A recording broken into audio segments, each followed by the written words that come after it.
আসসালামু আলাইকুম রহমতুল্লাহি ওয়া বারাকাতুহু। আব্দুল্লাহ ইবনে আমর ইবনুল আস রাদিয়াল্লাহু তাআলা আনহু থেকে বর্ণিত, রাসূলুল্লাহ সাল্লাল্লাহু আলাইহি ওয়াসাল্লাম বলেছেন, আত্মীয়তার সম্পর্ক রক্ষাকারী সে নয় যার সাথে সম্পর্ক রক্ষা করা হচ্ছে, বরং প্রকৃত আত্মীয়তার সম্পর্ক রক্ষাকারী তো সে যার সাথে সম্পর্ক ছিন্ন করার পরও সে সম্পর্ক রক্ষা করে চলে।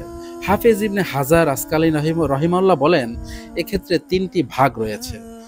প্রথম হচ্ছে সম্পর্ক রক্ষাকারী, দ্বিতীয় হচ্ছে সম্পর্কের বিনিময়ে সম্পর্ক রক্ষাকারী, তৃতীয় হচ্ছে সম্পর্ক ছিন্নকারী।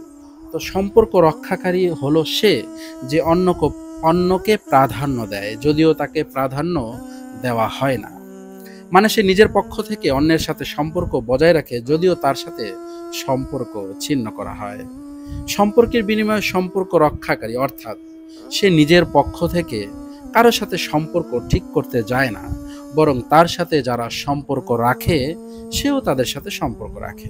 আর সম্পর্ক ছিন্নকারী সে যে নিজেকে বড় এবং সম্মানিত মনে করে অন্যের থেকে সম্পর্ক ছিন্ন করে।